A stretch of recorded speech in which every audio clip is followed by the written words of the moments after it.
You're listening to Tabletop Arcanum, a podcast dedicated to learning and exploring the hobby of tabletop gaming. Your hosts are Justin Taylor and Richard Geese, so sit back and relax as we talk, discuss, and joke our way through the hobby we love so much.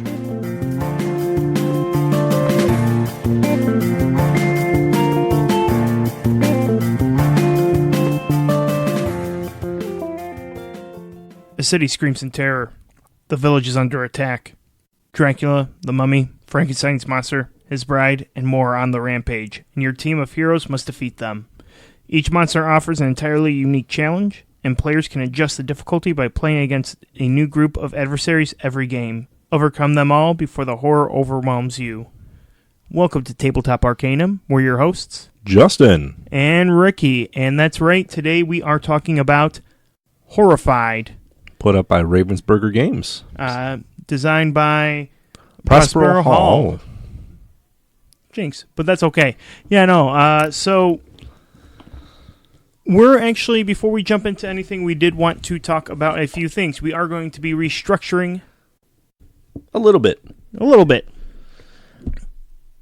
But what we're not getting rid of is the roll recap. Let's jump straight into that roll recap. It's going to be easy for me, because I played some Horrified, and then other than that, I've been moving, so I haven't been able to play a lot of games. I've missed out on, unfortunately, our Arkham night, our D&D night, so I haven't really been doing too much. Justin, what have you been up to? Well, we're talking between Labor Day happened between our episodes, so I haven't been at the desktop normal 9 to 5. I had some extended weekend time, so I took some advantage of that. But in order of events, played Scenario 7 in the Circle Undone by Arkham Horror. We're one step away from the final completion, which we'll be doing tomorrow. Hopefully this time you can make it. I will be there. Learned Burgle Bros, which was a nice tile exploration game where you're working through 3 levels, cracking safes, and then have to escape. And all of your different characters have different special abilities that they can trigger. You're trying not to be caught by the guards. And actually, if you look up it's 3 4x4 tile, it's like 3 4x4 tiles sets for each level of the complex that you're in.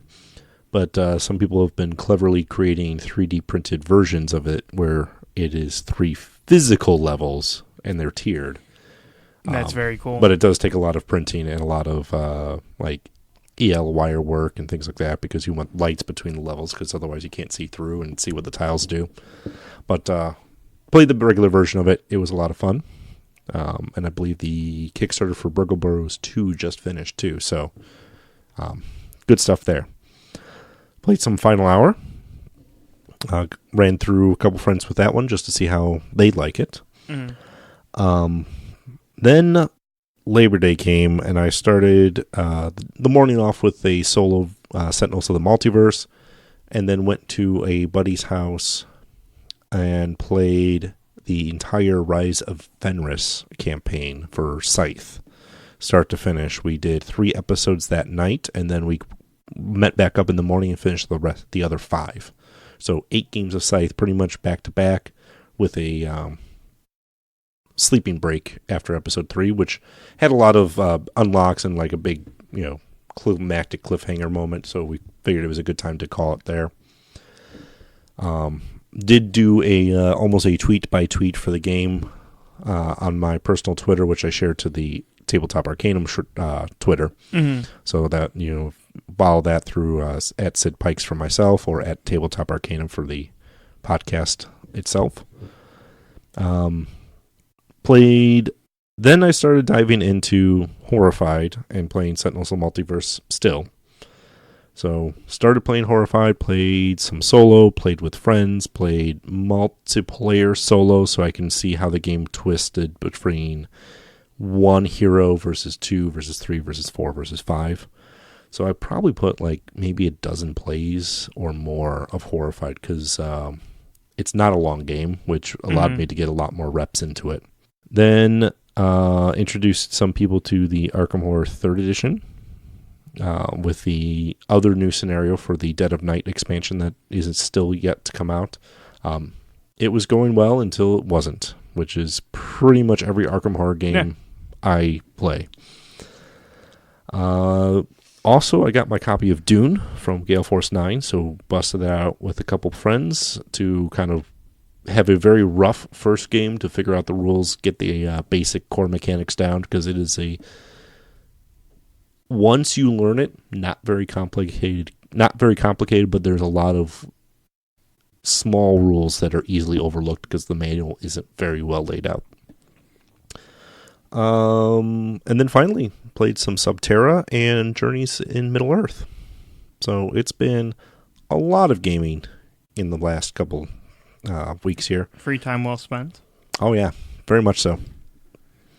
So, talking about the format, we're going to keep our roll recap because it keeps us fresh of what we're up to, and we'd love to hear what games you're playing, too. And either Facebook, Instagram, Twitter. Let us know. The things that we're going to be dropping, really, we're not going to be focusing on the news or the Kickstarter corner as much, unless there's something that catches our eye that we're excited about, and we'll talk about it. And we're going to be kind of replacing that with kind of a short topic or feature, just something that's on our brains for that week or two, to kind of have a small discussion about before we dive into the review. And that's the other major change, is we're going to be doing more reviews and less general topics.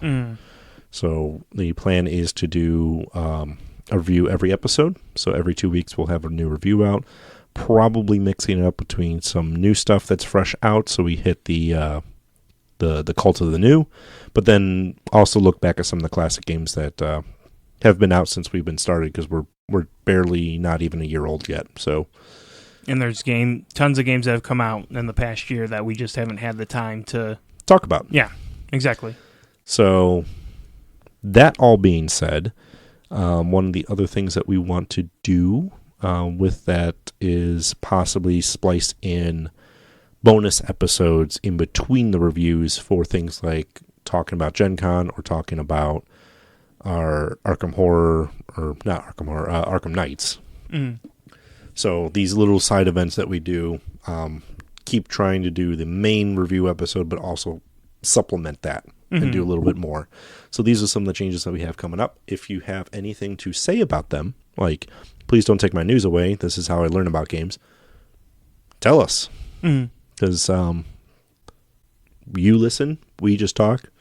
So we'll talk about what we're passionate about, which is pretty much anything gaming. Exactly. And you can always reach us at the Tabletop Arcanum, either on Instagram, Twitter, Facebook. Reach out to us, let us know anything.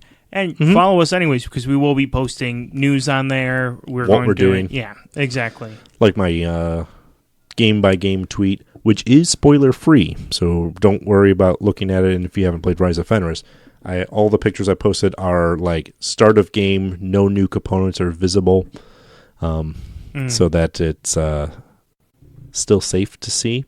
If you haven't enjoyed done it by everyone. Yeah. And then, so that's going to be the big things. I did have a couple topics to kind of talk about today in this new format. First one being is Stonemaier Games announced Tapestry at the end of GenCon, kind of like the week after, which is their new 2-hour civilization building game for up to 5 players. And the big piece about it is it went on pre-sale on the 4th, or last Wednesday. What was that? Yes, the 4th of September. What Stonemaier did this time, which was a little bit different, and this is all coming off of the feedback that they got from Wingspan early in January, where they did unlimited number of pre-orders, so everybody who wanted to pre-order the game directly through them could. And then what ended up happening is the print run was small enough where they filled the direct orders, but then all of the retailers didn't get a lot because the distribution centers didn't get a lot because they sold so many direct. This time they limited the number of pre-orders directly, saying we're only going to pre-order X amount. And then that way the majority of the first print run is actually put to retail and distribution chains. but now we're running into or what Stonemeyer's running into is the other end of the issue is now there's people who wanted to pre-order directly through them who can't. Because it was going to be a 4-day, Wingspan was a 7-day pre-order window. This was a 4-day window and still ran out in half the time. So it was 36 hours before they had filled all of their allotted pre-orders. So kind of a damned if you do, damned if you don't situation that they're in. I know Jamie, who's head of Stonemaier, is actually soliciting feedback through his blog of like, tell us what you would prefer, because honestly, we need community feedback. The nice thing is, if you look at it from a business perspective, if they do more direct pre-orders, they are making more money off of the game, which is, and in his article, he actually wrote some of the numbers out of like, if we actually did half, this is what it would be.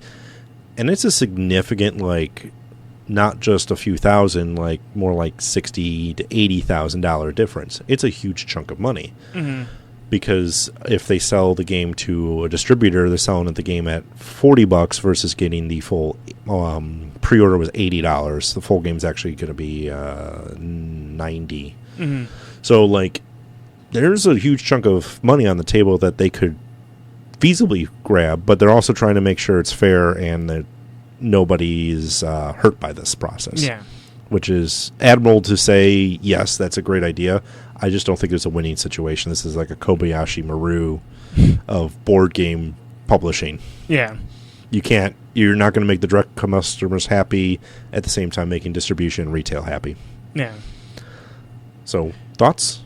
I mean, it's a rough one. I mean, it's also one of those direct sales versus retail is the other issue that we're having right now, and that's with FFG, where they're doing a lot of pre-orders. They're all about, when you're on the website,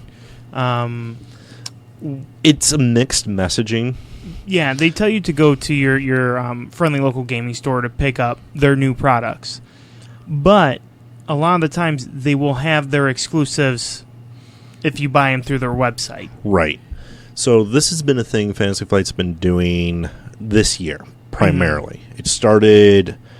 It kind of started last December, but mostly it's been 2019. And they've gotten a lot of feedback. They have gotten a lot of negative feedback about the process, and people saying this isn't fair for retailers. And if you're saying in your website even goes like add to cart, go to checkout, hey, are you sure you want to buy here? Don't you want to support your local store? And then still have an exclusive that local stores can't get. That's what I think where the problem is. What they have shifted a little bit from the beginning of this year to mid-year is the pre-order exclusives are like full art prints and like non-game stuff, but collectors are still going to want some of that. Nice stuff that you want anyway. If you're a Game of Thrones fan, you want that full art, Khal Drogo. If you are Arkham fan, you want those nice Arkham art prints, because honestly, their art department is amazing in some of their stuff and what they do. It's like last year when we picked up 3rd edition of Arkham Horror, we didn't really need to have a hardcover copy of the rule book, but it was very nice that since we pre-ordered it in a store that we received it. Now it's right. They're starting to move away from having us pick it up ourselves. That was the change from 2018 to 2019. Exactly. Is the retail stores for Twilight Imperium 4th edition and Arkham 3rd edition were able to put their pre-orders in and get those hardcover rule books from the distribution. They're not doing that. And I think if they went back to something like that, where if the store got to pre-order, had to put so many on pre-order, and if it was pre-ordered by X date, whatever number they had, they're going to get X amount of art prints for that number. I think that's the answer to appease both camps of like, because the stores have to put their pre-orders in too. As long as there's like a very known cutoff date in the distribution knows about it, and they talk about it with the stores, so it's kind of falls back on communication being good here. Yeah. So if that all works, then great. If I can still support my local store, pay the same price I would online, and get my art prints, great. But I know a lot of people are frustrated because they want to support the local store, but they also want this product that the local store can't get. Yeah. They had an issue with Journeys of Middle Earth had the player playmats that were very miscommunicated because it was like, were they actual like small playmats like the neoprene cover, or were they just paper? Because the distribution said to stores that it was actually paper, but it ended up not being. So it was a very big mess, and that was like the first thing, and a lot of people were upset from that part. Yeah. Where I believe it was at Gamma. No, it wasn't Gamma. It was Gamma this year. That was a question raised from retailers because it's a retailer-focused event of like, you guys did this. What about us? You said you cared about us, and now it feels like you're not. So in what we're seeing right now is kind of the layout of the rest of that plan, because it was kind of like, here's the plan, we had to put it in the pipeline, so we're still writing out all that initial decision. I'm interested in seeing what 2020 holds, if they're going to continue that model and keep it to like art prints and postcards and non-game things. I don't know if I'm going to like it still. No. I still would prefer my local store be able to have access to those things if I put my pre-order through them. Yeah. Exactly. So. And, we forge these relationships with these store owners, and we want to keep supporting them. We don't want them to come to us knowing that we are big fans of Arkham Horror, big fans of whatever, of anything. And they go, hey, should I put you down for another copy? Sorry, I went straight to them and picked it up. That's right. like a double kick to them, because they already know they're not going to receive it, and they know because they can't receive it, you went where you could get it. Right. So it's a tough spot to be in on both sides of or pretty much all sides of this equation, whether you're the end user consumer, whether you're the publisher and distribution, or your retail. Like, there is, I think, a better answer than what we have, but I also understand that they have to ride out what the first decision was until they can course correct, because those things take time. So those are kind of our topic pieces for this episode. We'll kind of keep talking things like that. I do have one more. Ooh, you do? I did see a really cool Kickstarter recently, and it's not for the normal fact of it's a cool Kickstarter. It's still a cool Kickstarter. Actually, Jasco Games has picked up Evil Dead 2, the board game. Now, this was an extremely successful Kickstarter. I want to say it was like 2 years ago, something like that. They got 10 times over their original goal.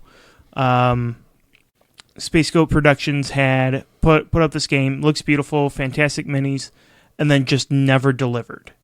So yeah, Jasco Games has got the rights to the game. They're up right now. By the time this episode comes out, we'll have one more day on it. But their big thing is, if you back this project, they're going to create a second game, or your purchase of the game is going to be for a copy for yourself, and then a copy for one of the backers of the previous campaign. So they're trying to pull through and still deliver on another company's promises for the game. So definitely check that out. It looks like a fantastic game. It's somewhat of a good cause for you to back it, because it is going to get someone what they rightfully deserve. Okay. It's nice to see someone step up and try to right a wrong. Yes. There's enough hardships out there with some of the other Kickstarters that I've seen fund and then fall through for XYZ reason. That it's nice to see something like that happen. Yeah. So, ready to talk about Horrified? I'm ready to talk about Horrified. Okay. So, Horrified, we already kind of talked about a little beginning, but Ravensburger is putting this one out. It is based on the Universal Studios monster movies, so your Wolfman, Dracula, Invisible Man, Creature from Black Lagoon, Frankenstein, and The Bride of Frankenstein. All those classic monster movies. Excuse me. Nah. Well, yes, but that's not how it was published back then. Fair enough. With the Universal movies. So, a couple of years ago, I started making a Halloween tradition to watch the Universal monster movies, usually on Halloween, just because I can, and I enjoy them. They're very campy and trope at this point when it comes to horror movies, but there's something great about the silent movies or black and white horror movies they're great to watch. And they brought us to where we are today. I mean, now everything's hyper violenced and everything. Right. It's nice to go back to just where it started. Basics of suspense. Yeah. So plays 1 to 5 players in about 60 minutes. And what I've noticed, I can solo wise, I could probably crank this game out in 30 minutes or less. It's when you add the second, third, fourth, fifth player that you get closer to that hour.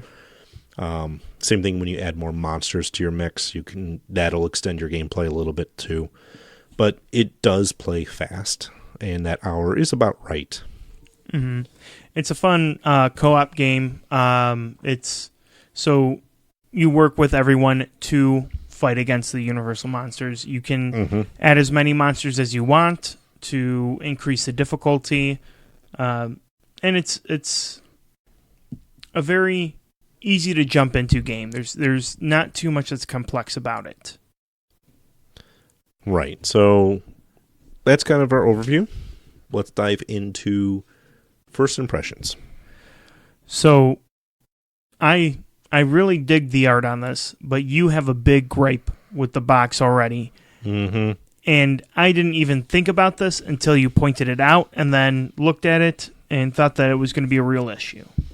Yeah, it's the second hot game that I've seen do this. I know there's some others out here, but Villainous did this, and so did Horrified. The box isn't actually shrink-wrapped. They instead went with sealing stickers on the 4 edges. So if you actually want to peel the stickers off, you're actually going to be ripping parts of your box off because they're that type of sticker.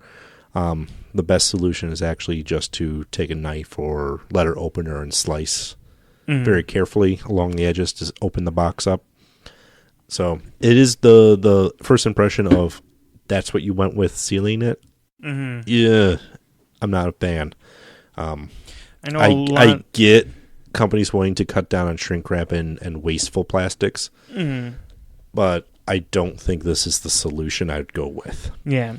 With big companies like Hasbro just announced that they're going to be moving away from all disposable plastics in their boxes by the year 2022. Yeah. You can start seeing that affecting a lot of people in the board game industry, just wanting to make sure to cut down on whatever they can to help. And there is a lot of wasted plastic with shrink wrap or cellophane, and there is. I'm not going to deny that there could be probably better ways of doing it. I liked you were talking about, especially, Ravensburger. They make puzzles. Lots of puzzles. And so one of the things that they could have done, and I don't know if I would actually enjoy it until I had it and had a game and actually had that feeling. I would want to see how the wear goes on it, but yeah. Right. So puzzles have that overlap that seals them that you slice open, but it's the paper wrapping slice opposed to a sticker. So it perforates a little weirdly, so it can get a little shreddy. If you open and close, puzzles aren't meant to be open and closed that often, which is why I think they work for that. I think board games might have an issue with how often you actually tend to play them. Yeah. So that's the first impressions I had on the outside of the box. When I opened the box, though, it did impress me. We opened the box because I do like the old Universal movies. So the board is actually set up where one of the back panels that you're seeing has one of those very classic silent movie still frames with all the text wording. Saying, we feel it would be a little unkind to present this game without just a word of friendly warning. you're about to unfold one of the strangest tales ever told. We think it will thrill you, it may shock you, it might even horrify you. So if any of you feel that you do not care to subject your nerves to such a strain, now's your chance to, well, we warned you. Right. So it's nice right away. Nice, heavy theme. Gets you really right good. into the feel of the board game. And then the lower lid on all of the edges has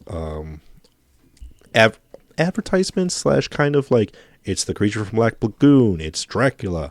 So like every inch of the box is actually screaming theme and usefulness in that sort of like keeping you enticed.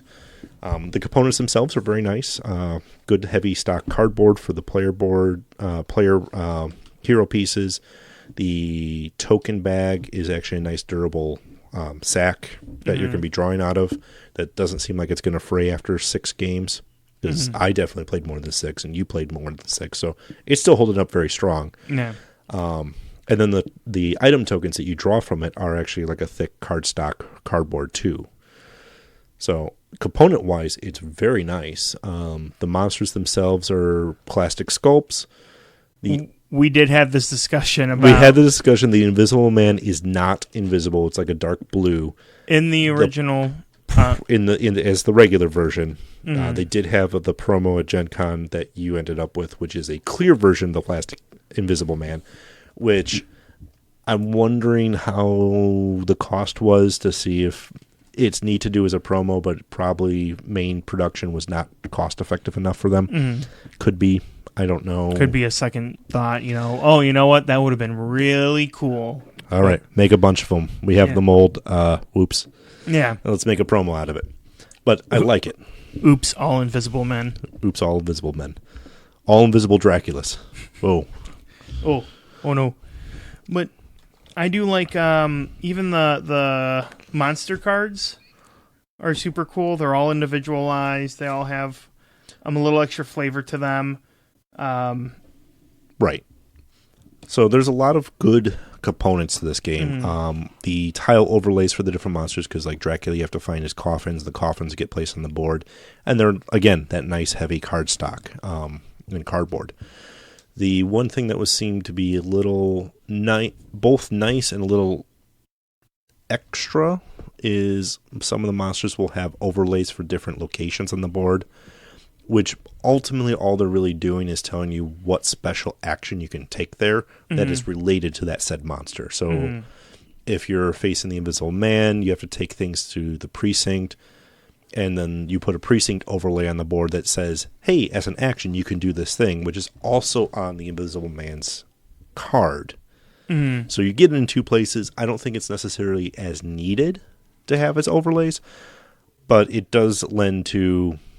all right, that's the one we're doing. I do like that compared to the reverse. I have seen games where on the board they print out the actions, and then if you're not using Invisible Man and you're in the precinct, like, oh, okay, what can I do right now? Nothing. Even though it's printed. Yeah. So. Yeah, I like the way they did it. They could have, I've seen companies do this. If they just put like a token or action marker or something like, hey, leave this on the precinct when you set up the Invisible Man, because that will tell you to refer to his card. And you use that same token for all the different monsters. Something like that could have worked as well. What they did is fine. There's plenty of components in this game that it's not overkill. So that's kind of our first impressions. Positive things about the game. What are you thinking? The art is spectacular.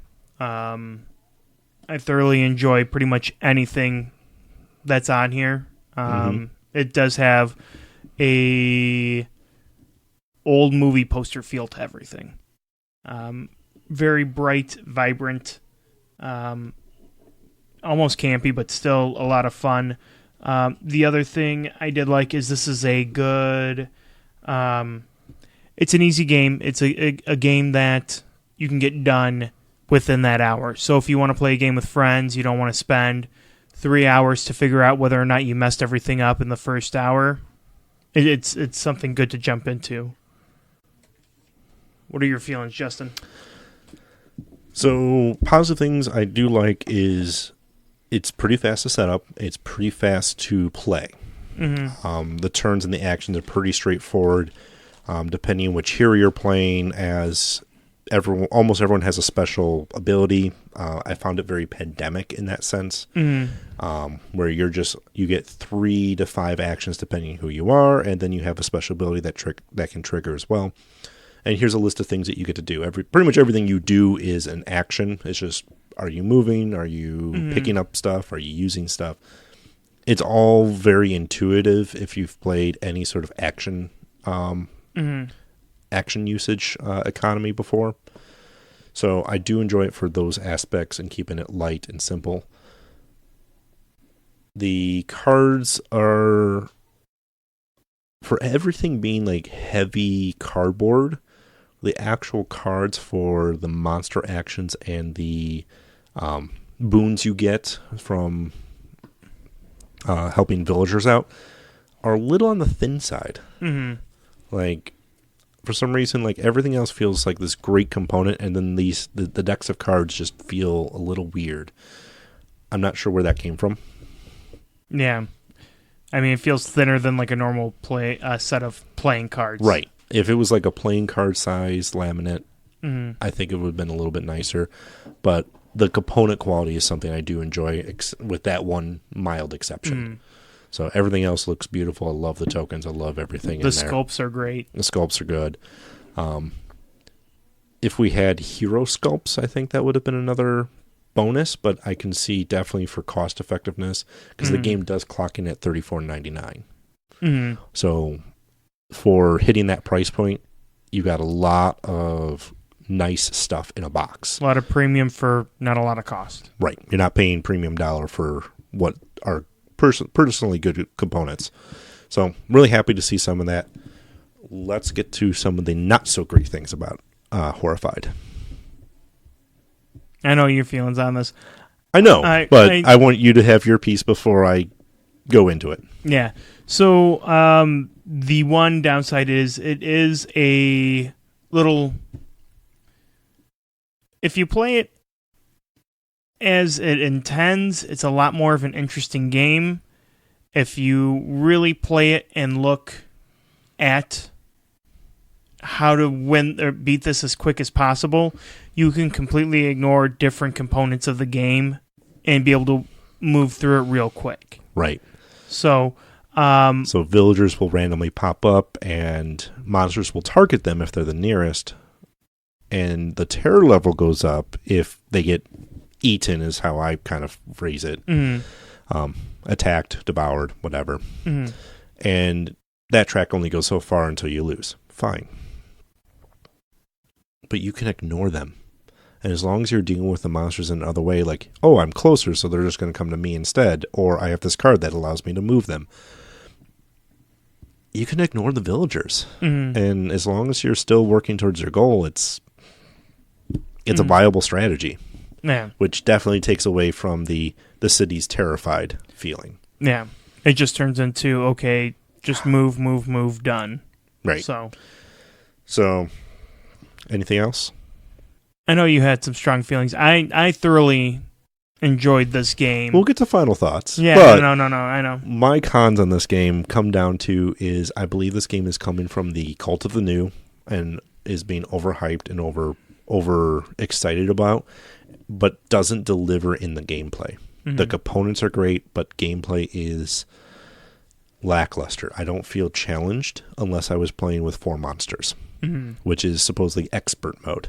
I should still be challenged on normal. I understand on the intro game where you play Dracula and the Creature of the Black Lagoon, they're the simplest and easiest monsters to manage. So yes, you're really just learning the mechanics of the game, but I can play. I played a couple of those with people, and our terror level went up maybe once before we won. Yeah, there's no risk, I guess, in those lower complexity games that isn't easily taken care of. So the difficulties I think are a little bit skewed. I would almost say 3, 4, or even 5 might be a little bit more of what I would have expected out of a modern board game as far as its difficulty.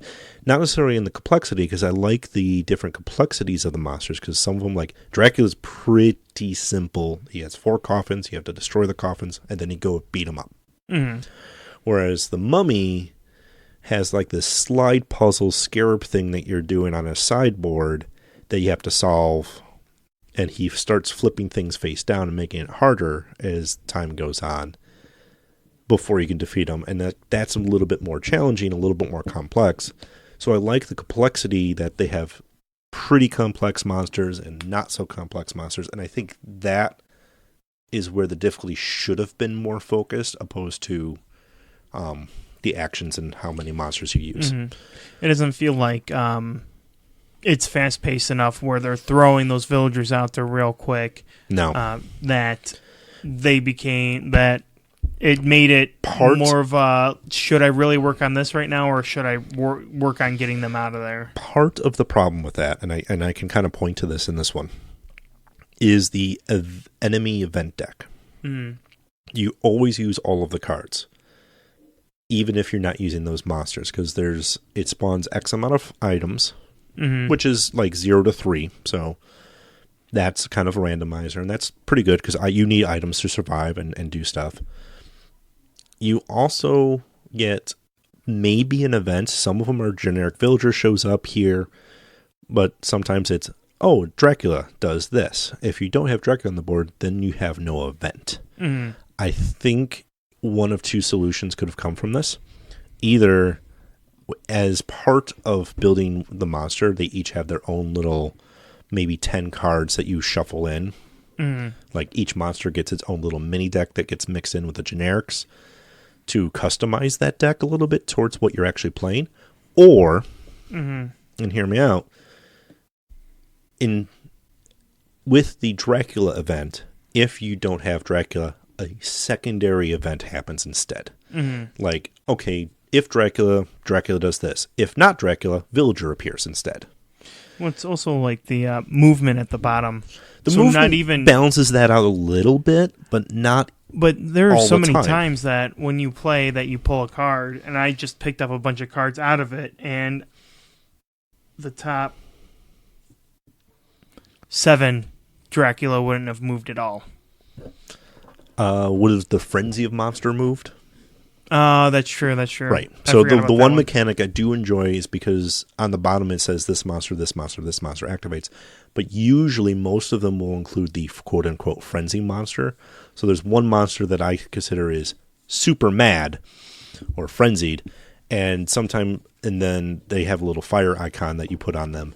So whenever that fire icon pops up, they're the frenzy monster that activates. And this can cause some of them to double activate. So if Dracula's icon's listed, you activate him, but if he's also, and then the frenzy monster's listed, and he's also the frenzy monster, he gets to go again. That's a cool feature. I did enjoy the idea that there was one monster that's like aggressive acting. Yeah. But I believe the mechanic was really put in there to balance out the fact that not all the monsters on all the cards doing things all the time.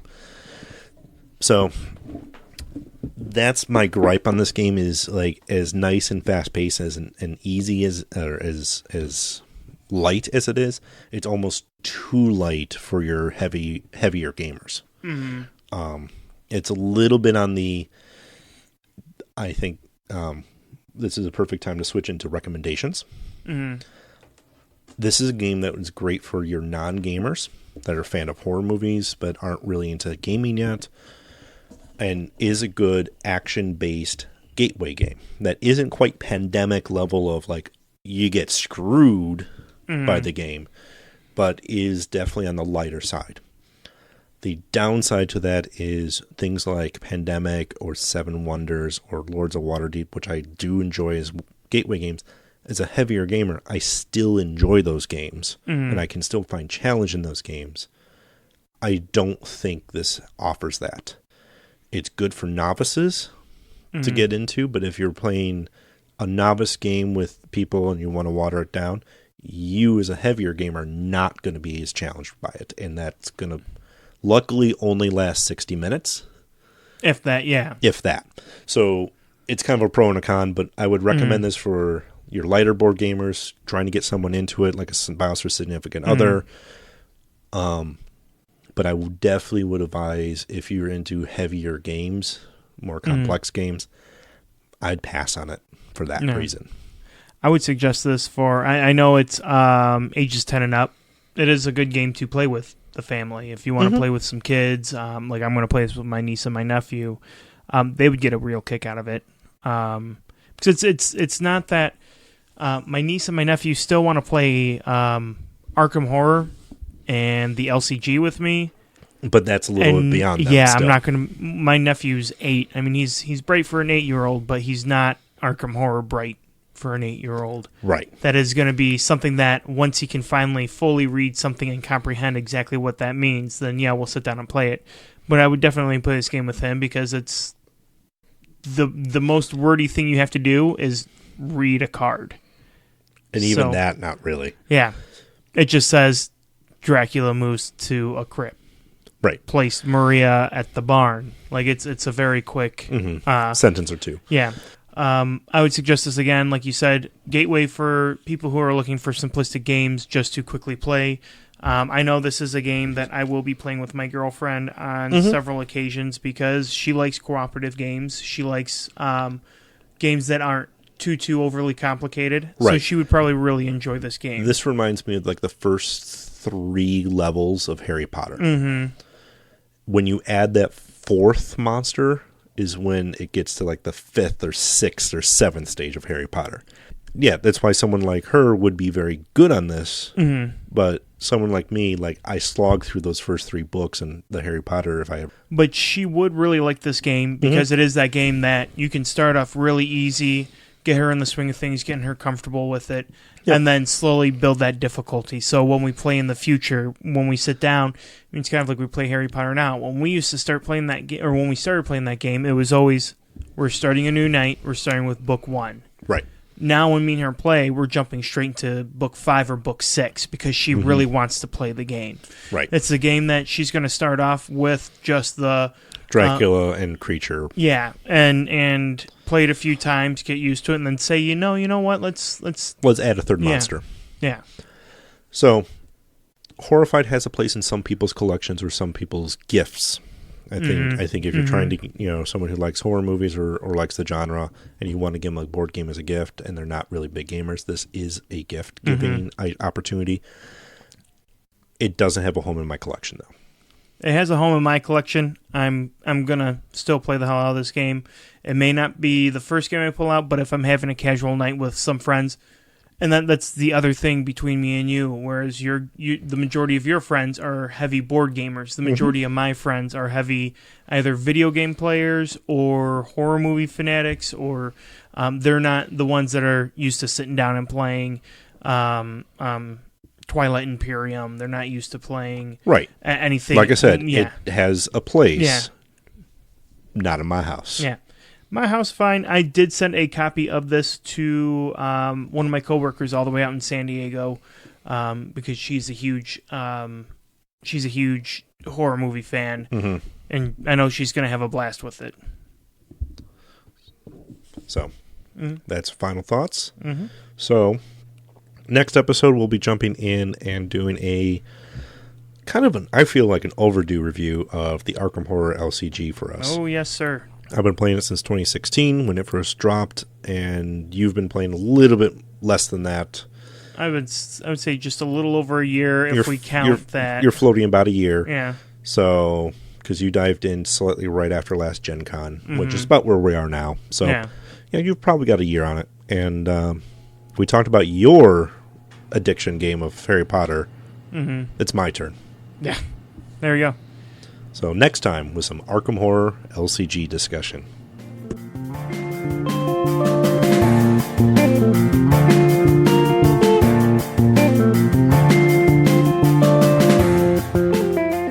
You've been listening to Tabletop Arcanum, hosted by Justin Taylor and Richard Geese, and featuring the original music by Paul Moore and Isaac Gilbert. You can follow us on most social media platforms. Please don't forget to like, subscribe, and leave us a review on whatever platform you listen to podcasts. As always, thanks for listening.